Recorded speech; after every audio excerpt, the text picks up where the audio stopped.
Vous vous retenez de péter pour ne pas déranger? Voici pourquoi c'est une erreur grave pour votre santé. Vous pensez que péter c'est sale, malpoli, gênant? Eh bien moi je vais vous dire une chose, se retenir de péter, c'est peut-être l'un des pires gestes que vous faites chaque jour contre votre santé. Oui, je sais, ça fait rire. Mais votre ventre, lui, il ne rigole pas du tout.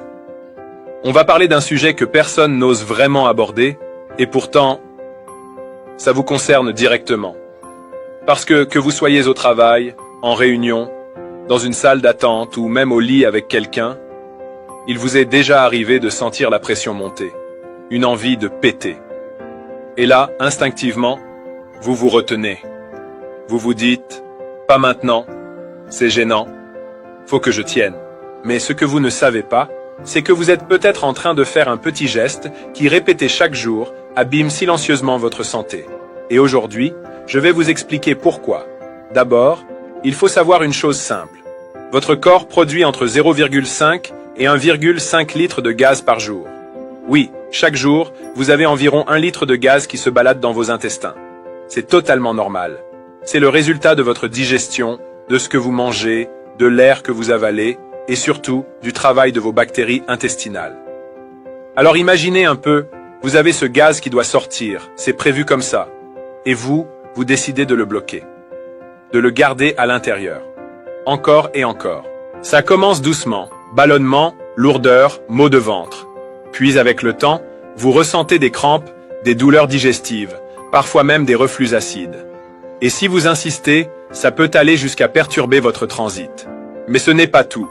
Quand vous vous retenez trop souvent, le gaz peut remonter dans votre système digestif. Et oui, il peut même finir par être réabsorbé dans votre corps. Et devinez où il peut ressortir? Par vos poumons. Résultat, mauvaise haleine, sensation d'étouffement, inconfort permanent. Et tout ça pourquoi? Pour ne pas déranger, pour éviter un bruit ou une odeur? Mais votre corps, lui, il demande juste à fonctionner normalement. Mes amis, ne gardez pas pour vous seul ce qui peut sauver des vies. Vos interactions sont essentielles pour faire connaître cette vidéo. Merci de la liker et de la partager.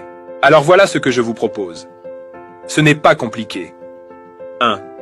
Quand vous sentez que ça monte, allez aux toilettes. Isolez-vous 2 minutes, relâchez.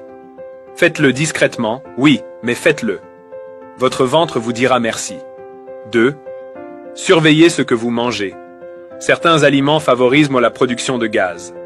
Choux, haricots, soda, aliments ultra transformés. Mais vous pouvez aussi aider votre digestion. Buvez de l'eau, mâchez lentement, bougez un peu après les repas. 3. Dédramatisez. Péter, c'est naturel. C'est un signe que votre système digestif fonctionne. Ce n'est pas une honte, ce n'est pas un défaut, c'est juste la vie. D'ailleurs, on a déjà vu ça à l'hôpital. Une femme, très pudique, détestait l'idée de péter devant qui que ce soit. Même seule, elle se retenait. Après plusieurs semaines à souffrir en silence, elle a commencé à avoir de fortes douleurs au bas-ventre. L'échographie a montré que ses intestins étaient gonflés à cause de l'accumulation de gaz. Depuis qu'elle a compris ça, elle a changé. Maintenant, dès qu'elle sent que ça vient, elle s'isole. Et elle laisse faire. Et devinez quoi? Ses douleurs ont disparu. Alors maintenant, dites-moi franchement, vous préférez garder votre dignité en serrant les fesses ou garder votre santé en laissant faire la nature? Se retenir de péter, c'est comme enfermer une cocotte minute sans soupape.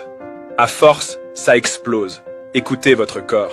Il sait ce qu'il fait, même quand il veut péter. Si vous avez appris quelque chose aujourd'hui, partagez cette vidéo. On a tous quelqu'un dans notre entourage qui se plaint d'avoir mal au ventre. Peut-être qu'il a juste besoin de comprendre ça. Prenez soin de vous.